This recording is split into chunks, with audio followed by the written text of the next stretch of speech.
3, 4. 1, 2, 3, 4. 1, 2, 3, 4. 1, 2, 3, 4. 1, 2, 3, 4. So, nakita niyo yung beat kung paano pagkakagawa ng kanta. So, mas madali siyang masusundan pag binibilang niyo siya.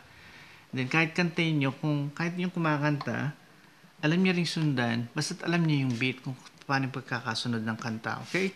So, ulitin natin. Ngayon, gagawin niyo, kayo magbilang, ako yung kakanta. Okay? Ikaw ang aking Diyos, kailan may di nagbabago, laging laan ang iyong pagmamahal sa buhay ko'y nararanasan. Okay? So, dun sa part na una, yung ikaw ang aking, kahit kung hirap kayong gumawa ng D over F sharp, ang gawin na lang ninyo is D. Okay? Ikaw ang aking Diyos. Okay? Ganun ang gawin nyo. Importante kasi na yung chords mas madali nyong masundan. So, ganyan gawin nyo. Instead na F sharp may over D kayo, D over F sharp, gawin na lang ninyo yung D kung nahihirapan kayo. Okay? So, yung verse, okay na tayo. Ngayon gawin natin yung chorus. Ganyan siya. Panginoon, ikaw ang aking sandigan. Panginoon, ikaw lamang ang kailangan. Ako ay luluhod sa iyo masamba ka magpakailanman. So parang same pa rin dun sa verse, okay?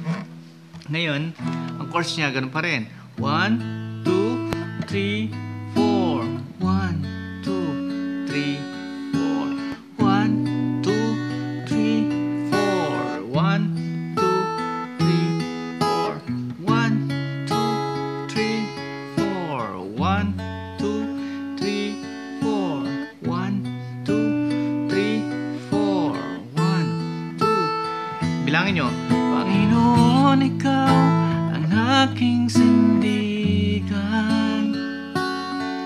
Panginoon, ikaw lamang ang kailangan.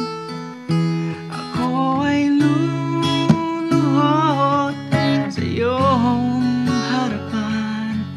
Pasamba ka magpakailanman. So, ganun lang kadali yung chords ng ikaw ang kailangan. Hindi naman ganun kahirap. Simple lang, basic lang. Ang nagiging kwan lang yung paglipad ng G to D na sa isang bara, pasok yung G at saka yung D. So, every one chords, dalawang kumpas siya. Okay? Dun sa part lang na yon. And then the rest, isang bara na sila. Okay? So, ganun lang kadali yung ikaw ang kailangan.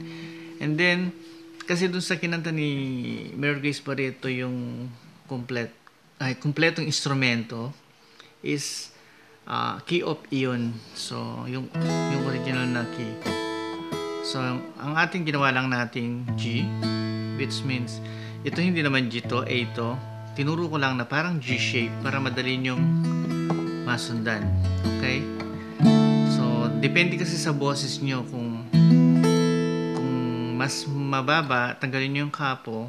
Yun, ganun din ang style niya. So, G yan. Yan ang G. Pero mas mababa dun sa A. Pero same pa rin na shape ang ginamit ko.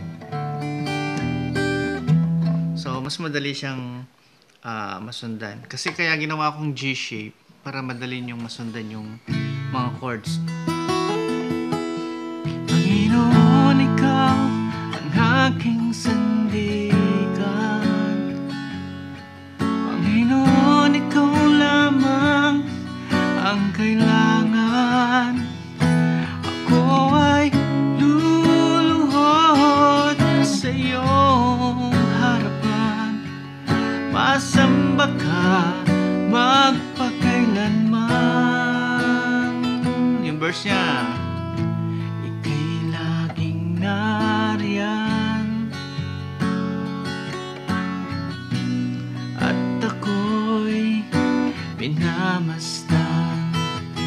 Tinutugon D minor ang aking mga dasal. E minor sa puso, A minor nananahan.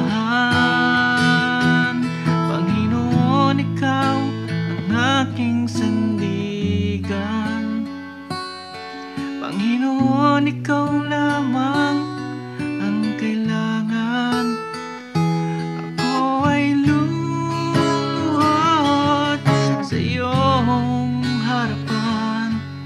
Masamba ka magpakailanman.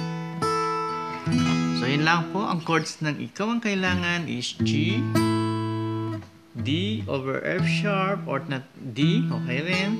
Kahit wala nang over. E minor, A minor, D, B minor, balik sa E minor, A minor, D. So, ganun lang ho yung chords ng ikaw ang kailangan. So, I hope guys na malaking bagay ito. Pwede nyong gawin, kantahin ito sa church, papurit pagsamba sa Panginoon. So, napakagandang awitin po at hindi po siya ganun kahirap kantahin. So, at saka yung chords niya, madali lang po.